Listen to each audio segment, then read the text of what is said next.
Did Lou Elizondo see a UFO? Was he taken to a government facility, a reverse engineering facility, or a crash retrieval facility where there was at least one UFO? Well, that is the word from Stephen Greer, which he was told from Danny Sheehan.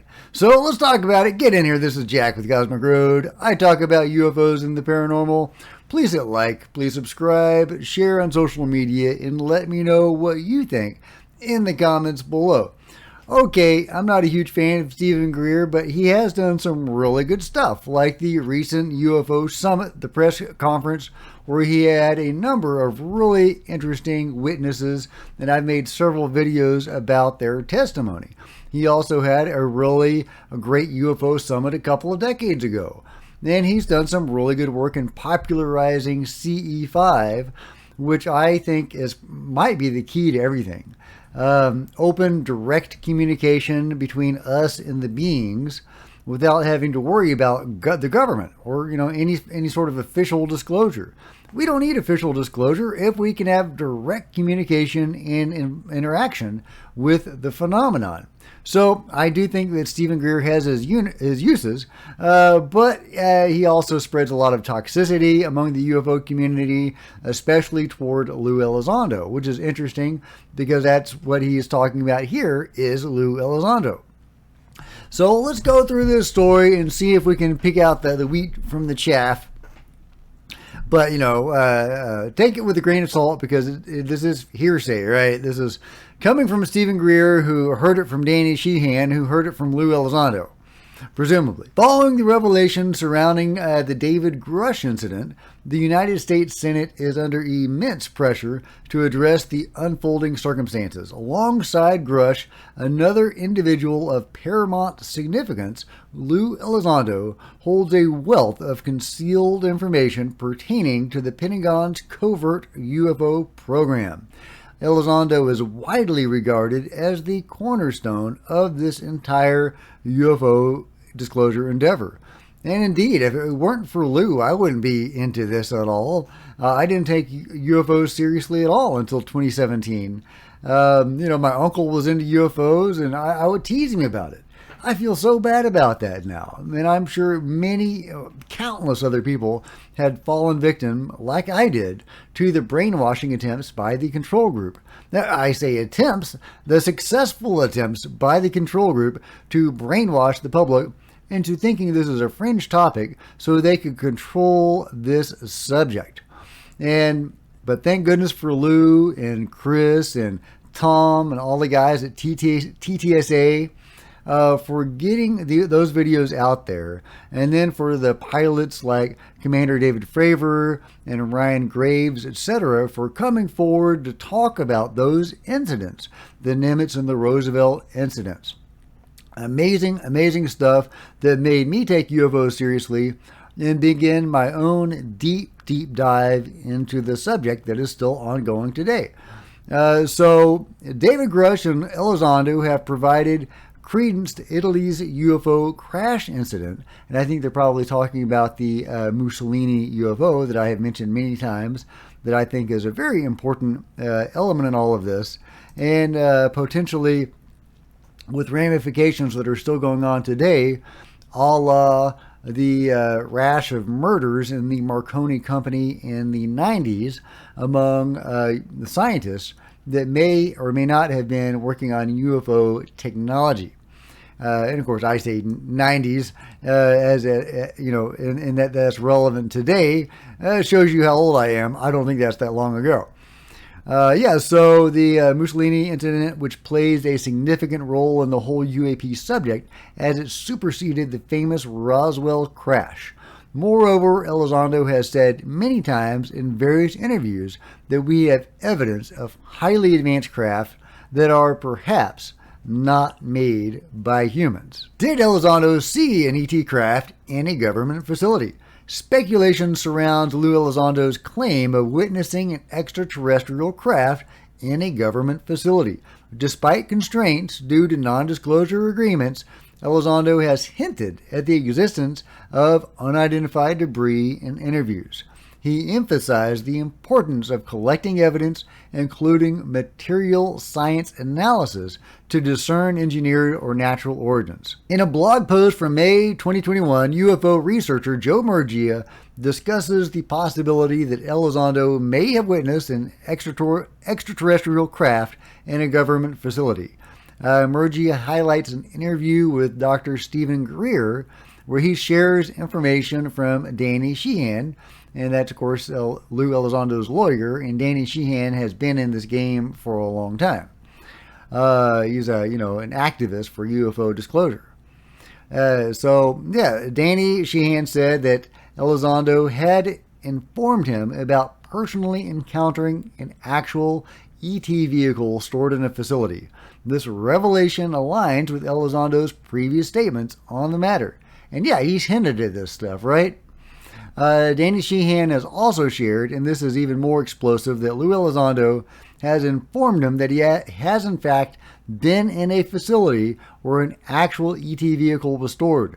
Now, why is that important? Because he's all over the news saying we don't know what these are. Okay, yeah. So that's why Stephen Greer shared this story. It was to discredit Lou. Because Lou is saying we don't know what these things are, and yet he has seen a UFO up close and personal, apparently, according to this story. So Stephen Greer is spinning this to say that he's lying. Well, obviously he can't tell everything that he knows, and he is under NDAs, non-disclosure agreements, so that he can't disclose because it's a non-disclosure agreement. However, that said, just because somebody has seen a craft does not mean they know where that craft came from. So that makes me think this story is legitimate because Stephen Greer is trying to discredit Lou. If he were saying something nice about Lou, I would know it was BS. But he's using this as an effort to discredit Lou. So I think that this may have some truth to it. And of course, it makes perfect sense, right? If David Grush, who was an investigator for the U.A.P. task force, could get access to the names of these programs and the locations of these programs, why couldn't Lou Elizondo, who ran ATIP, the precursor to the U.A.P. task force, also get access to this stuff and be shown around? At least some of it, right? At least some of it.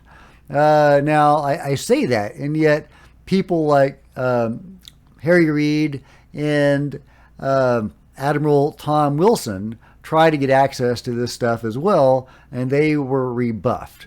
They were given a little bit. They were given a little taste. They were told a few things, but they were not shown anything.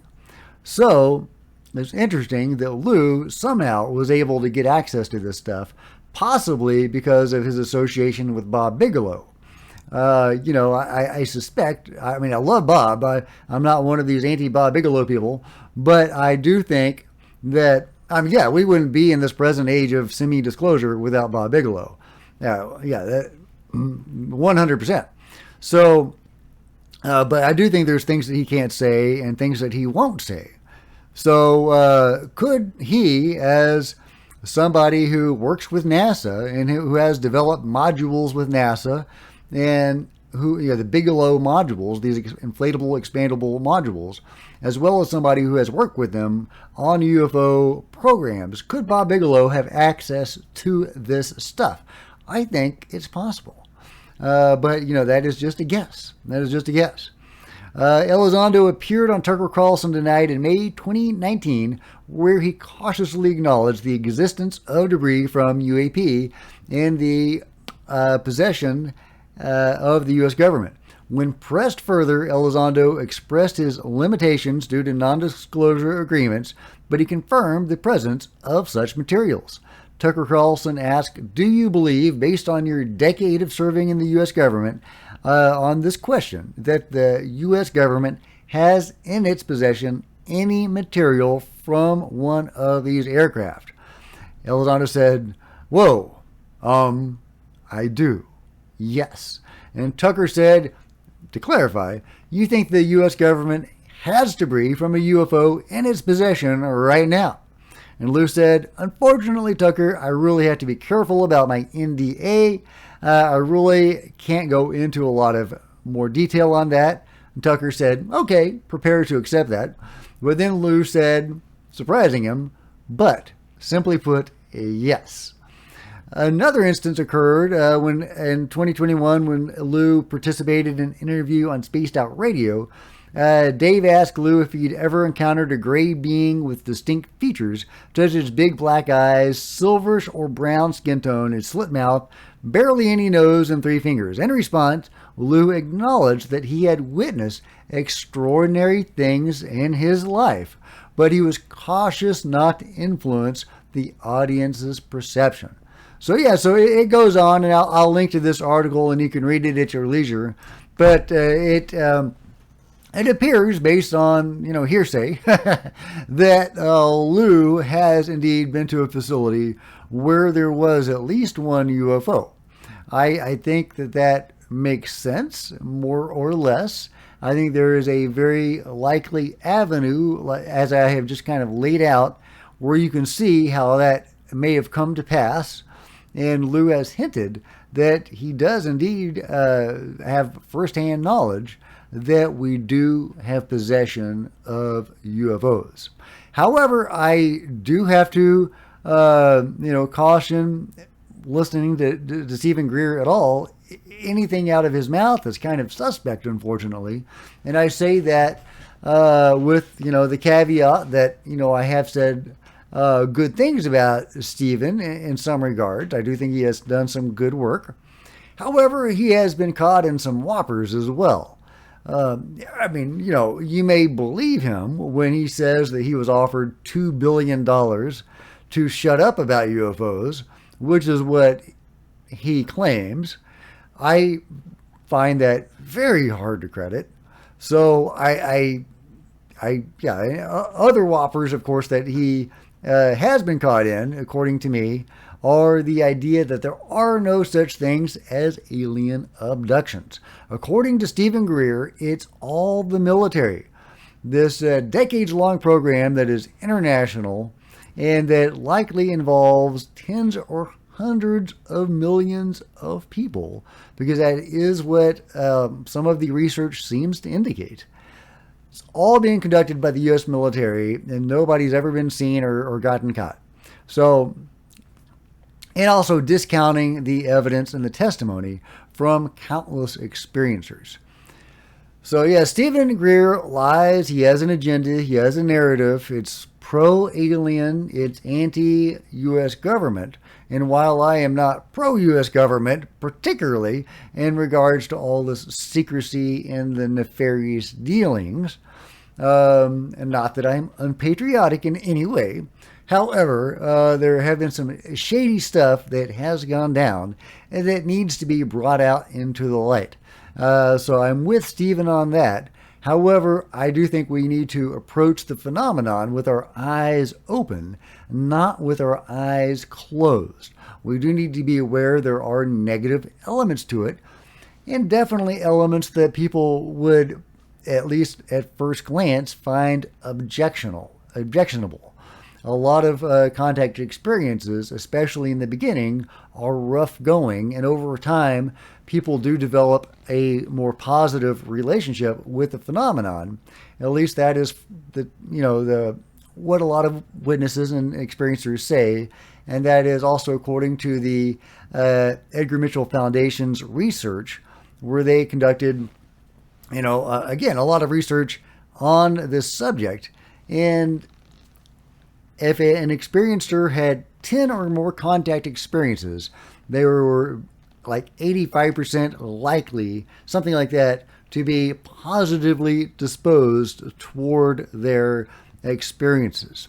If they had had fewer experiences, they were less positively inclined, seeming to indicate that there are negative experiences at first, but as you evolve with your relationship with the phenomenon, either you develop Stockholm Syndrome, which is entirely possible, or else the experience itself evolves and stabilizes and becomes positive. One of those two. But there are negative things that seem to be attributed to the ETs that the ETs have done, like the Colares, Brazil incident. And if you're not familiar with that, I suggest checking that out and looking that up. And there are various other incidents as well. So I do not think that Stephen Greer is a truth teller necessarily. However, in this, he's trying to smear Lou by repeating something that Danny Sheehan likely told him in confidence. So perhaps in his effort to smear Lou, he is telling the truth. I, for one, think it's likely, based on the hints that Lou has said, that he did indeed get to visit a UFO. But what do you guys think? Let me know in the comments below. If you've enjoyed this video, please give me a big thumbs up. I sure would appreciate it. Smash the subscribe button and the bell to be notified of future videos. And join me on social media. There's Facebook and Twitter links below. I would love to see you guys there. And if you could share this video on social media, that would be super helpful. If you want to support the channel, there's a super chat available, there's a PayPal available, or you can simply buy one of my books and have a good time. I'm an author, link in the description. There's plenty of other videos to check out on the channel, and I'll see you next time. This is Jack with Cosmic Road, signing out.